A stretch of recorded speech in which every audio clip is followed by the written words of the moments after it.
Welcome to the Coverage Doc, bonus show from As Per My Last Podcast. Because you already spent 5 days covering your job, we're here to cover the two that actually matter to you. Every week, we review the movies, TV shows, podcasts, books, and documentaries, or whatever else helped us to mentally clock out. But we're grading them a little differently than everybody else. First, we give a weekend grade, as in, is this actually worth spending your limited free time on? Then we'll give it a weekday grade. Is it good enough to keep on in the background while you're answering emails, sitting through pointless meetings, or pretending to update those spreadsheets? So let's get your free time covered. As Per My Last Podcast with your host, Greg and Eric.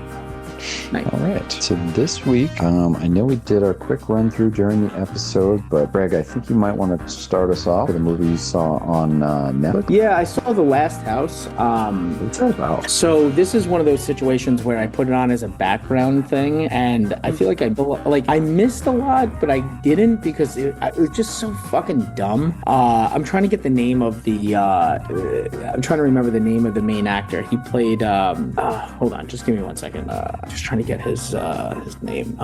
Wagner Moura. He was in Narcos. He played what's the big drug kingpin down in Colombia? Oh, Escobar. Yeah. I recognize He's him. in that. Got a mixed race family. He's got an Asian wife, Asian kids. Not that that has anything to do with anything. But all of a sudden, how far in this should we get into it? Do we say spoiler alert, or do we just try to keep it random? I mean, if you got a spoiler that's worth talking about, I would spoiler alert. There's nothing really worth talking about in this, to be honest with you. So basically, it takes place in Seattle. There's this guy. The main guy's name is Jason. He's a fisherman. We eventually find out that he's an engineer. And then all of a sudden, this weird weather phenomenon starts happening, and they can't leave their house. So they're stuck in their home based on this incessant rain that just won't stop. So I got the more I peel back the onion, the more I felt it was a nod to how we all existed during COVID, with COVID lockdowns. I feel like there was some kind of weird tie to that. But the family starts communicating with neighbors by writing to each other, hey, what's going on? And you're following this fucking family stuck in this house for years, and how they survive within this housing unit, but they can't escape. So how they figure out how to grow food through their floorboards and all this other shit. Long story short, it's kind of like a monster movie, and it's fucking stupid. You're sitting there, you're what the fuck is going on? These people get through. And then dude, I can't explain just how It doesn't even sound stupid fun, though. It sounds stupid. No, it was just so stupid. You're watching this family just try to survive, and they're running out of basic necessities, and how are they getting through things, and they're stuck in this house that seems to be crumbling on itself. And you look out, and the neighbors look like they're one by one kind of dying off based on what you could see. And then they try to throw in this creature element, and I'm the fuck?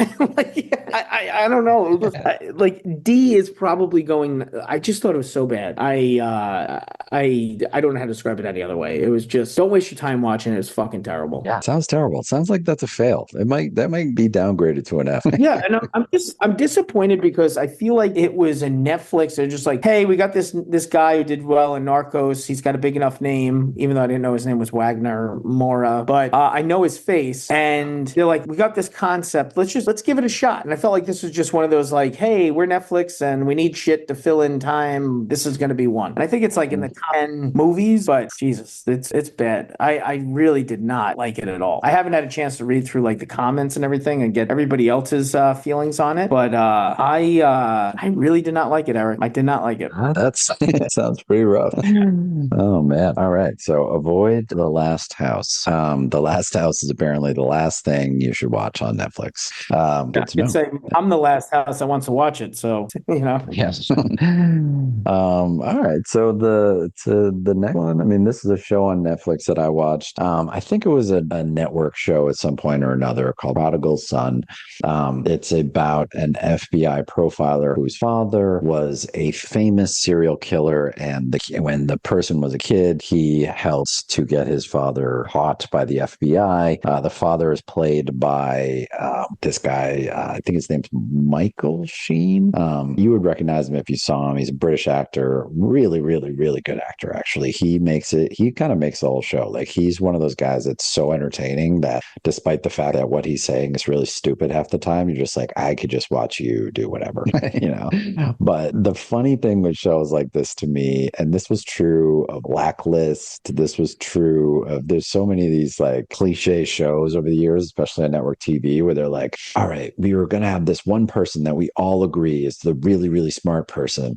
And then whatever they say, everyone else in the room is going to be like, oh, wow, that's true. I mean, listen to the way he used big words. Like that must be true. And this is one of those shows where this FBI profiler guy will just use this like psychobabble language. And everyone's just like, oh, well, yeah, I guess, the profile fits because this guy said this or that. And then all of a sudden they're all putting all the FBI's resources into finding this one person because, he might have said something with a certain tone to his voice, or he might have said something with certain words. And I'm just like, wow, thank God this isn't real because this is the biggest crock of shit I may have ever heard.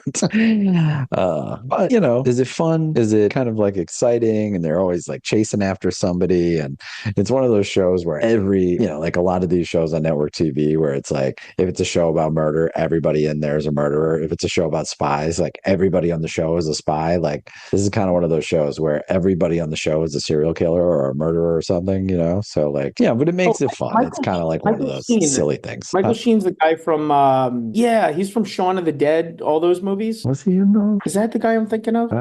So Lou Diamond Phillips is in it too. Mr. Ethnically Ambiguous himself. La Bamba? Yes, exactly. Michael Sheen was in Frost Nixon. He was in Good Omens, that show. That was actually a pretty good show. He's been in a lot of British stuff, obviously. In the show Masters of Sex. That's what I think I know him from. He was, I think that's like a Showtime show. That makes sense. Yeah, sorry. He was Doctor Who, I guess. He was in Doctor Who. Yeah, he's best friends with that other guy that was Doctor Who for ages there. I think I'm confused. Who I also love. Somebody else then. He's been, holy shit, this guy's been in everything. I mean, yeah, he's been around for a minute. Yeah, I'm confusing him. No, I messed that up. Yeah, but once you said Lou Diamond Phillips, man. I know, right? No, but it's a good show. It's good in that like easy watching. It's like network TV stuff. It's like when I put on NCIS in the background, it's just NCIS with a little bit more blood. Gotcha. Yeah, that's what I like. It's not the storylines of NCIS that I dislike. It's the fact that it's network television. So instead of saying "fuck you," they'd be like "damn it," or like "dang, yeah, freak you." Like, yeah, freak you. You're like, nobody speaks like that. No. Yeah. So that one, it's all right. It's one that if you're looking for something easy listening, easy watching during the week, worth a shot. If you're looking for something to spend your like real free time, get some real good escapism in. It sounds like maybe you should be focusing on trying to find where you can watch Spider-Man. Oh, dude, Spider-Man. I know they hit record box office numbers, but fantastic. Like, the last, like, my kids have been obsessed with Spider-Man. I'm also like a huge Spider-Man guy, but I never really liked the Tobey Maguire movies. My kids are watching them now. They're like, how did you not like these? I was like, it's Tobey Maguire, I think, more than anything. I just don't like. Funny, I liked his. I didn't like a lot of the other ones. I didn't like Garfield. That guy's name was. Yeah, I was actually reading about the Andrew Garfield ones because I didn't think, from a storyline perspective, they were terrible. But I learned that they just got such bad reception that they just never followed through. And Andrew Garfield was actually supposed to be in the Avengers and stuff. Like they had this whole thing lined up for him to be Spider-Man, and because of I think whatever it is, Amazing Spider-Man 2 got such bad feedback, and also with Sony Pictures and all this other shit before it became full-blown Marvel, they wound up like kind of parting ways with him, and they hired Tom Holland. So Tom good Holland. Move. I just said it was a good move, in my opinion, at least. I like Tom Holland a lot better. Yeah, Tom Holland's fantastic, and he's really good in this movie. First off, puts on a shit ton of muscle. But it took me a little while because it's been a while since the last Spider-Man came out, and I forgot at the end of that one, not that I'm giving any spoilers away, if you haven't seen it, it's from 3 years ago, that he basically makes the world forget who he is because he's exposed from Mysterio or whatever, and he makes the world forget who he is. So he has to try to get Mary Jane and his friend Ned to remember him for Peter. Like, they don't even have memories of him as Peter Parker or being part of their life. So it's a very superhero-esque type of movie where he's fighting an internal battle, he's alone, he's fighting crime, but he's doing it like without any support system. He doesn't have his friends, he doesn't have his family, he doesn't doesn't have any of this, and he's fighting a new criminal that seems to infiltrate people's minds and bodies and control them, and he has to try to figure that out while he's also going through this strange, like, I guess it's kind of like his teenage years, so he's going through some kind of like adolescent metamorphosis as a spider, and he's going through this transformation, this mental transformation and everything. And high level, the graphics are great, the fight scenes are great. They got they have the Hulk in it. They have the Punisher. There's like a new sort of villain that's introduced, and a couple old ones like Scorpion, I think, is in there and things like that. And then there's a nod to I think the new Avengers that's coming out, which will include X-Men, which I think has left Sony and now is part of Bolt. So I think cool. That's kind of like their introduction to that character class and how they all kind of blend together. High level, I thought it was great. My oldest just went and saw it for a second time, and he's like, it's better than the first time we saw it. And there's few movies throughout that like you have the whole Thor series, but I thought there's certain ones that stand out. Like I thought Ragnarok was far superior to the other Thor movies. I thought that was actually one of the movies. And then you have all these characters, and then you have, Avengers, Endgame, and the last two for Avengers was far better than all the other Avengers ones. And from a Spider-Man perspective, I think it was just a little darker. It was a little bit more like focused on the characters' internal struggles and the feelings behind it. I just thought they did a great job in this movie. Oh, that's cool, man. I mean, it's funny hearing you talk about Tom Holland playing him, though, because it does make me think about how, like, TV and movies, we've just gotten used to these, like, 30-year-old people playing, like, 15-year-olds. Like you said, like, he put on all this muscle and shit. I'm sure he, like, looks jacked, and you're like, he's supposed to be 15. It's like, so one of the characters in it, they introduced, you remember in Stranger Things, I think her name is Katie Sink, the redheaded girl. Oh, okay, yeah. So to your point about people, so there's a point where she talks about her sister, and the girl in the movie that plays her older sister is actually 10 years younger than her in real life. Like, so the older sister is significantly younger than her being the younger sister in real life. Weird. That's what I mean. It's so weird. Yeah. Tom Holland was with you as a kid. You're like, is that what I'm supposed to look like? It totally fucks with you. But then again, you look at things from like 20 years ago when people play in the NFL and they have thick mustaches. You're like, that guy's 16. I know. As they're like sipping on a beer and smoking a cigarette at halftime. You look old. Yeah. Well, that's awesome. Yeah, I look forward to seeing that. I might. I was thinking about catching a movie this weekend, so it sounds like that would be a good one to pick. Yeah, I highly recommend it. It is long. Just so you're aware, the runtime is longer than a lot of these. But there was no point in the movie where I was like, I hope it ends. I really enjoyed it from start to finish. Okay, that says a lot, because I have to admit, sometimes these runtimes, I start to think to myself, like, can you guys make a decision already? Like, a lot of this should have been on the editing room floor here. And I did like the dynamic that develops between the Punisher. What's the guy's name from The Walking Dead? I forget. He's in a ton of movies.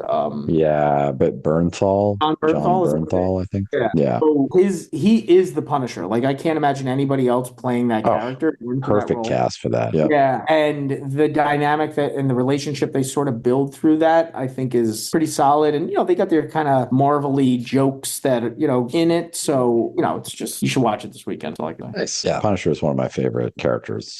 So I'm glad to hear he's around. So, all right. Last but not least for this segment here, for this bonus episode, we wanted to throw in a book. So, I'm a big nerd, love reading. I read generally to fall asleep at night. The stuff that I read tends to be all over the map. Sometimes I'll read stuff that's very like easy reading, like cozy mystery, whatever sort of shit you can just plow through, beach read type shit. And then sometimes I like to mix in nonfiction and, stuff that's a little bit more popular. In this case, this was a book that I think won the Pulitzer, I don't know, last year or 2 years ago, sometime in the last few years, called Demon Copperhead. The book itself, when I hear people describe books as being like a take on some old book, I'm just like, you are so pretentious. I'm almost choking on like just listening to this. So when I first heard this description of like, oh, it's like Charles Dickens, David Copperfield about orphans and such, but it's set to modern day Appalachia. But I'm like, oh my God, I'm throwing up in my mouth. But somebody else, yeah. But so somebody told me that, and I was like, oh, this is terrible. But I heard from someone else that it was good. So I was like, all right, I'll give it a shot. I got it out of the library. so it was free. And once I started reading it, I was like, this is not pretentious at all. Like maybe the idea was inspired by David Copperfield or whatever. And obviously there's a play on it with Demon Copperhead versus David Copperfield or whatever. But that's not the point at all. Like if I didn't tell you that, you would have no idea that it's somehow related to that. You know what I mean? Yeah, and it's also not fair from a literature perspective. Like when you're one of the originators of a specific type of storyline, whether it's poverty or whatever it might be, that's not fair to say everything in the future is tied to that somehow. That's bullshit. Yeah, I mean, the author said, like, she's the one that said that, right? Like, I think it's hard when you get to that point though, where you're like, I want to give credit, but I also don't want this book to be just about that. But anyways, it was a really good book, really relatable. The characters were great. It flew through. It was like 500 pages, but I still loved it. Weekday grade, I gave it a C- just because it does require more of you. But weekend grade, I gave it an A because it is really worth your time. It's one of those books that I will be thinking about for a while. Thank you everyone for listening. Yeah, please give us a like, follow, or subscribe on Spotify, Apple, Substack, or wherever you get your podcasts. We'd love to hear from you, hear what you're reading, hear how you're dealing with the burnout and the office bullshit. Or if you're interested in being on the show, please give us a shout at aspermylastpodcast@gmail.com. And then take a look at our Substack and our new comic strip, The Supply Closet. We look forward to listening on a future episode. Thanks all. Thanks all. As per my last podcast with your host, Greg and Eric. I did like the dynamic that develops